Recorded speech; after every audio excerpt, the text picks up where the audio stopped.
Keith and Lindsay, this is Bill Wilcuts, doing your market analysis for your house. Doing this in the morning so that hopefully kids are asleep, but some people are up and moving around, so you might hear some commotion in the background. But anyway, I'll just go through the short version. What I'll do first is go through the short version of it, kind of give you the gist of what I found, and then I'll go into a little, and then if you're done and that's good enough for you, you can shut this off. And then after that, I'll go into more detail. So if you want to watch the rest of the video, you can, and that'll kind of explain how I concluded what I did. So nice thing about doing the video is that I can show you things on the computer that I would have to bring a computer to the house. I also went ahead and did this because I thought, maybe I'd be better if I got you an answer sooner than later.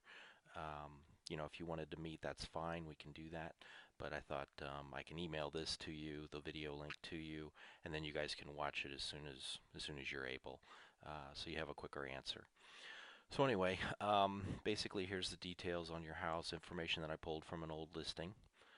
Um, if any of this I skip through too quickly, just back it up, watch it again, pause it, and then you can sit here and look at the details. Now, first thing to know about in a market is that what we do is we take a look at all the solds, all the actives, um, and then compare your house to those properties. So homes currently listed and homes that have sold in the last year, which is what an appraiser does. Um, and then we make adjustments for the differences. In other words, you can see here on this adjustments page, this just summarizes each property that I used. Um, so this house sold for $259. When I adjusted the price, it brought it down to $246. Okay, so that's because this home had one less full bathroom, so I bumped up the price. It had one more half bath, so I took the price down. Um, so same thing with square footage and some of these other details. So if you have any questions about any of that, obviously let me know. Now, in comparing the active listings, basically that approach, what that tells us is, or let's say, looking at this price adjustment approach, looking at sold listings, that's going to tell us more likely what an appraiser is going to value the home at. Now, looking at active listings, that's going to tell us how you can compete with the other homes in your area. So those numbers sometimes are not close together. Sometimes they're right on. Sometimes they're higher, higher and lower than one is higher and lower than the other. So a house you may get somebody to offer you, 275,000 for your home, but nothing else that's similar to your house has has sold that high. So it won't appraise. It may not appraise at 275. It might come in at 265 or 260. So anyway, so those are things to keep in mind as you would move through the selling process and get an offer. Now then, let's just go through this. These properties, now the one thing I'll tell you about these sold listings is that um, these homes are all sold substantially higher than your home. And when you take a look at photos of them, you can tell they're kind of a notch above. Okay, so they have a little nicer decor. Some of them have hardwood floors, lots of actual hardwood floors, and I don't mean just laminate flooring, but I think a couple of them look like they have real hardwood, which is extremely expensive. So so things like that really bump up the prices. Plus, I think there's one in here that has granite countertops in the kitchen. Things like that. Um, Now, these homes, one rule of thumb that appraisers tell us is that you should not compare a ranch to a two-story. You should not compare a new construction to existing homes, things like that. So, um, looking at these are all homes that are two stories, and that's part of the reason that I mean, it doesn't create a real concern for me because I had to adjust everything down, basically. Most of these I had to make adjustments and bring them down to your price because they had extra things above and beyond your home. So What that means is that, I didn't use, there are lower comparables that are more in your price range, but they're ranches. So, that's comparing apples to oranges. And so, this may look a little different. I keep taking off because it may make it look like your house is less, and, it is, but we're looking at better homes. Um, that have a little more, extra features and things like that really bump up their value. So you can see here these properties, um, you can see the adjustments that I made for square footage. Let's see, what else do I have here?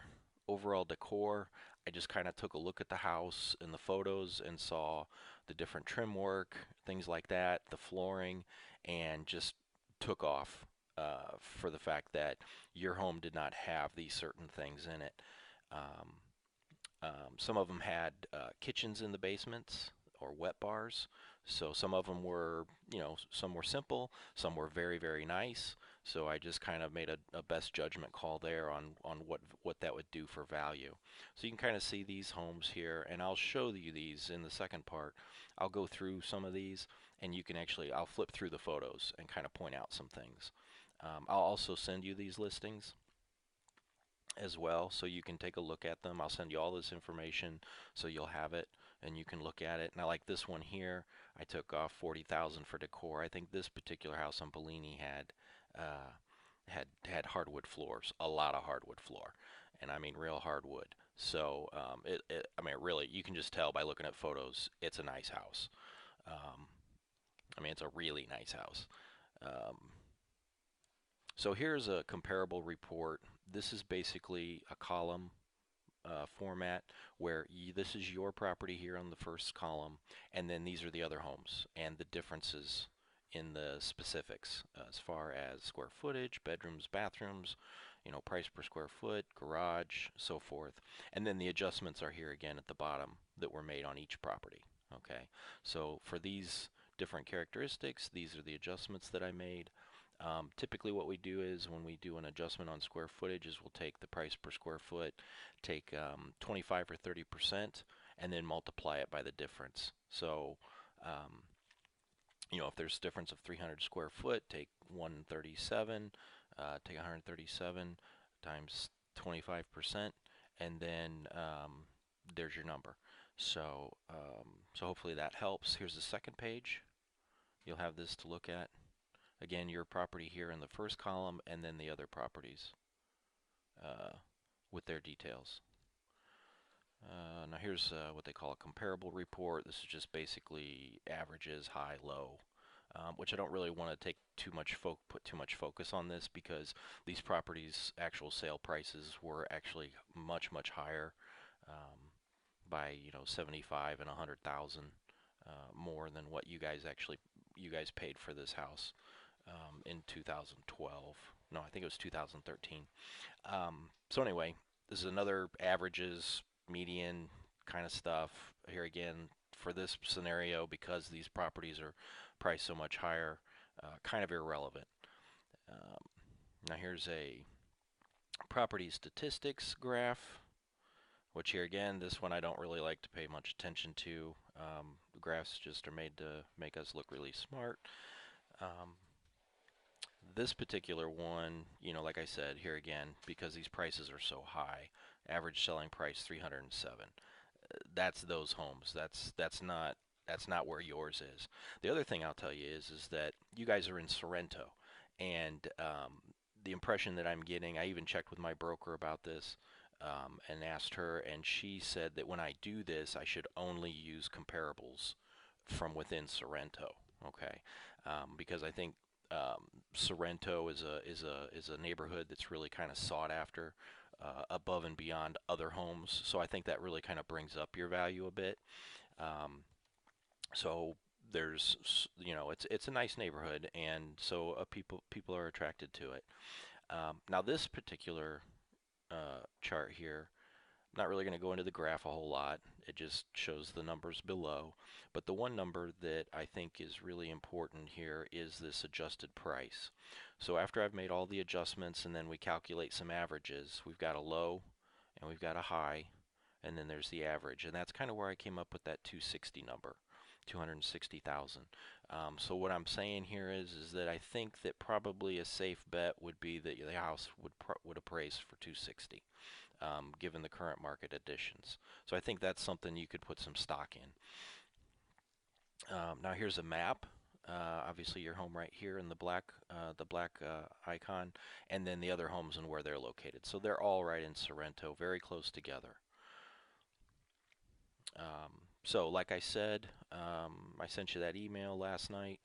Um, like I said, if you wanted to kind of push the envelope and list it, say 275, and just see what happens, I think that's reasonable. If you wanted to go 280 and see what happens, um, that's possible too, but I'd be prepared to drop price pretty quickly if nothing happened within, say, the first 10 to 14 days.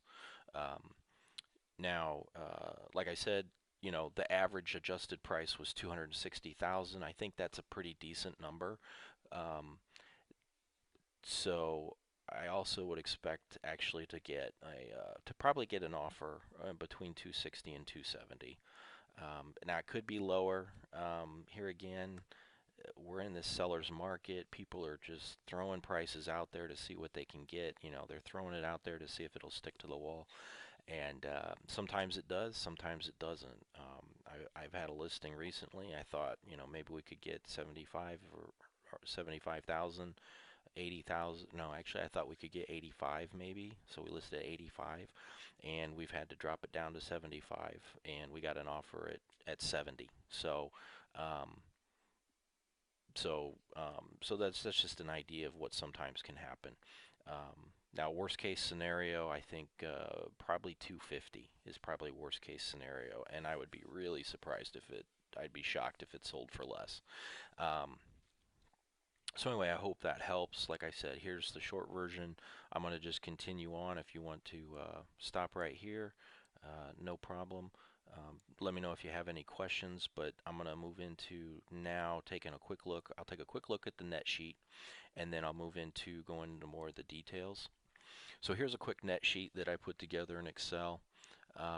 If the house sold at 274.9 or 260. Now I'll send this to you, and if you want to change these figures, just change the figures in the gray boxes and it'll recalculate everything on the page. So if you wanted to change this to 265, you can do that, and then it'll readjust everything. So I'm going to send it to you with these figures in it. And you can kind of play with it if you want to, but just run through real quick. You said you owed 206. I figure you have about $900 of interest that you'll have to pay at closing if we close at the end of the month. These figures are just estimates. They'll fluctuate.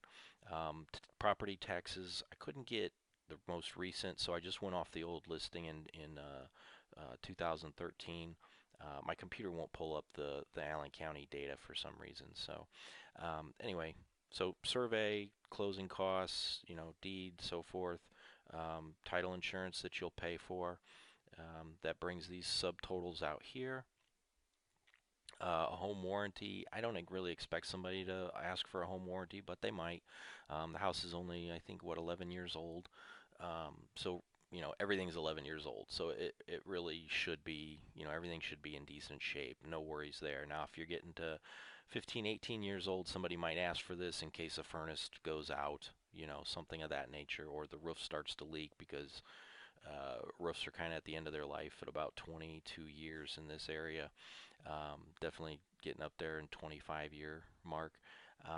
Now, buyer paid closing costs, I put 2%, 5,500. That might be high. Buyers can ask for up to 3%, but I just put in 2 because we can negotiate. That's all negotiable. Okay, now I put this in here so that you'll have kind of a worst case scenario. So this is a negotiating point. Obviously, if you're paying $5,000 in closing costs, you're going to be less likely to come down on your price. Sales commission, 2% to me, which we talked about, basically 5%, giving you the discount on the commission. So 2% to me, 3% to the other agent who brings a buyer, and then here's this 175, this closing fee. So here's how the proceeds come out. with those particular prices, like I said, you can go back up here and change these figures just to kind of see how things adjust as the price would change. So I hope that helps. Now I'm going to go into some of the details on the market. Let's take a look here. We'll go through first. We will go through the sold comparables.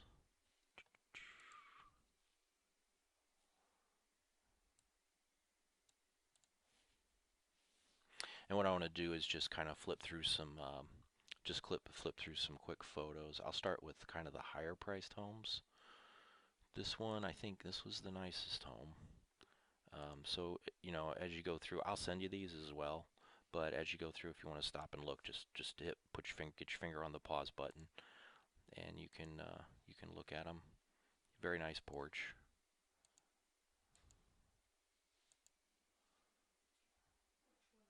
And I think this is actually a wood laminate there, but I think that part of it had actual hardwood.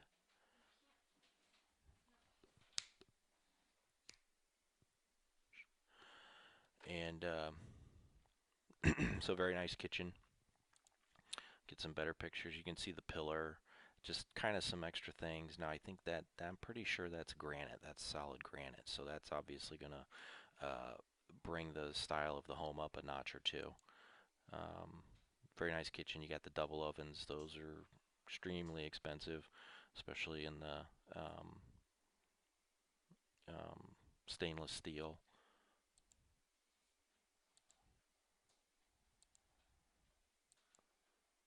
So I'll just kind of flip through these photos real quick. Nice office. Very nice shower. That's extremely neat. These sinks, fixtures, countertop, very nice. Bedrooms, very nice bathroom again. You know, everything's done very well. That's very unique. I think these barn door-like doors are very cool, very appealing. Add some character for the kids' room down in the basement. This is really nice, obviously. Doesn't have a fridge. Um, I think that might be a dishwasher, but anyway, it doesn't have a fridge. That's kind of a drawback to me, but you know, very cool stuff. Now, I don't know about the chalk on the bar wall, but whatever. You can change that, obviously, but neat stuff. It's a very nice house there. Um, let's take another look. This particular home, let's see. Yeah, this one was pretty nice as well.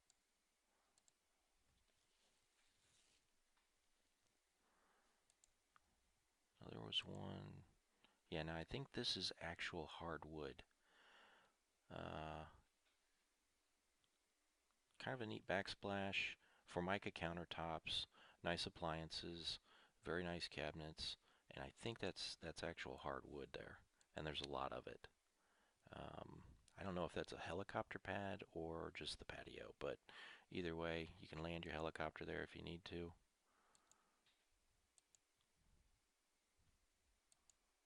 Yeah, you can just kind of tell the decor is uh, very nice.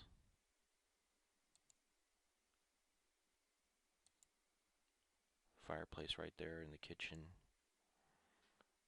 sitting area.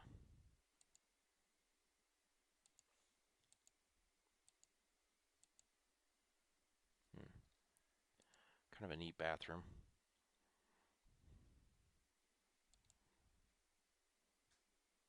Nice wet bar in the basement. You know, those are the kinds of things. So you can take a look at these. One thing I do want to show you is I want to show you some of the other active listings. So these are what I'm using to base a sold or an appraised value on. And here I had to adjust way down. Um, um, you know, not because your house is bad or anything like that, but just because these things have some obvious upgrades. So let me go to, let's see here. Let me go to active listings. Now, These are active listings only in Sorrento. Okay, so let's take a look at the top one.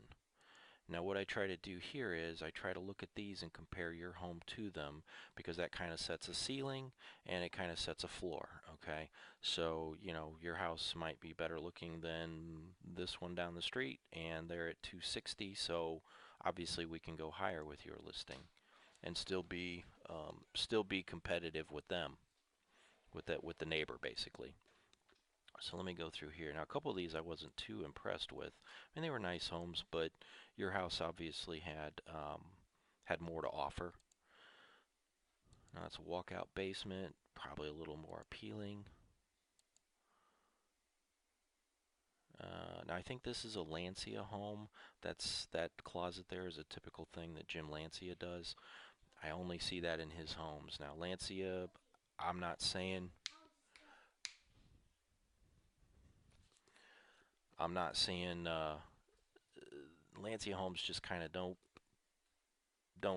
make the grade. They're not bad homes, but you know there are better homes out there. Is my point. Um, so this is empty, and actually this one, oh, this is 11 years old. Kitchen isn't really impressing me too much. Um, so you know this one is at. We'll take a look at the list price here. Yeah, I'm not real impressed with that kitchen, the coloring and things like that.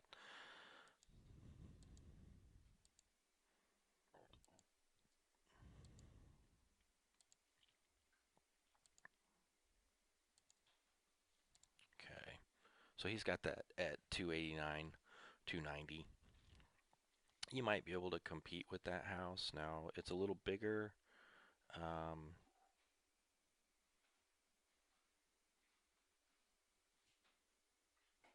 and yeah, I'm not really sure what to make of that. Um, I think they just might have that one priced too high, to be honest with you. Now this one is one that I think, if I'm not mistaken, I think this one kind of set a ceiling. Okay, so I think if you were trying to list with this house, you definitely would be competing with it. Um, take a look at some photos here.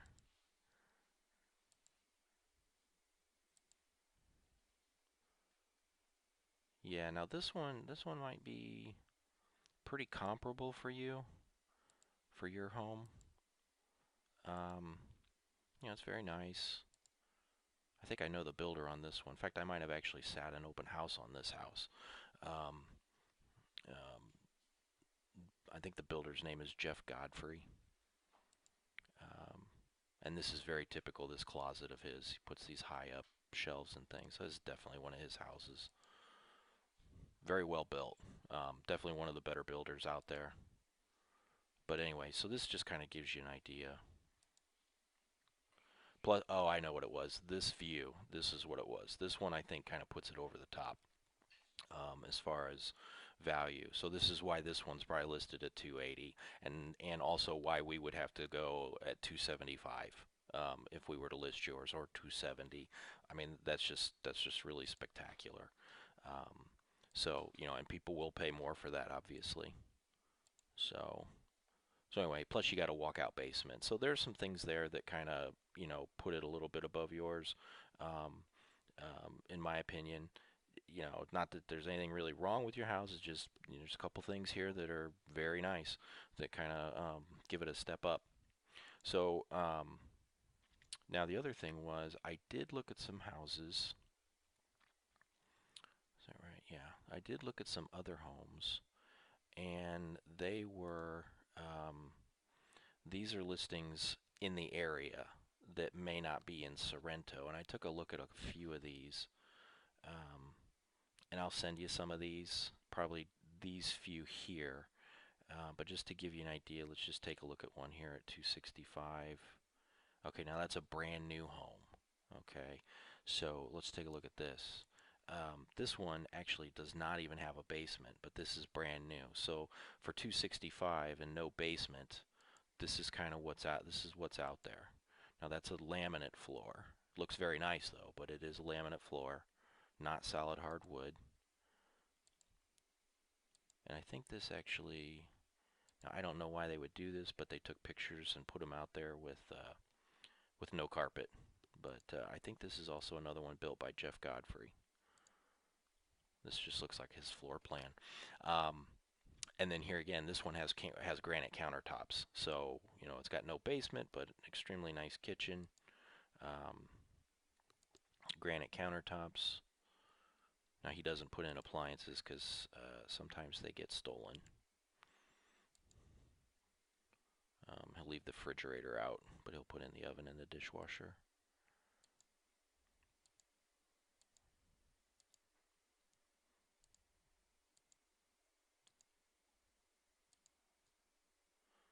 Yeah, very nice shower. He does these. These are very cool.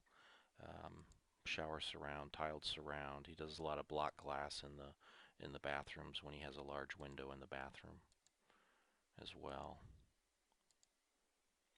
Three car garage. So that kind of gives you an idea. I'll send you these listings. I'll send you everything I've got here. You can, if you want to go into those details, great. If not, you know, that's fine. But I hope I've shown you enough here to at least support my conclusions, so you have an understanding of where my suggestions come from as far as a strategy to list. You know, obviously you can come down on price. It's kind of difficult to go back up. However, it does happen. Um, you know, I've got one transaction closing next Friday where to get the house we offered 2,000 above the list price. They were asking 140, so we sent them an offer at 142. So we're seeing some of that. We're seeing some bidding wars. Some of the statistics out there that I've seen say that 50% of the homes on the market are getting multiple offers within the first week of the listing. So those are some encouraging things as a seller. Now on a buyer, those are going to be some obstacles as a buyer. So, but that's where I help you guys out and try to make things go through and be successful. So anyway, like I said, if you have any questions about any of this, let me know. Jot them down as you went through the video, and you know, we'll just kind of take it one step at a time. And I hope you guys have a great day.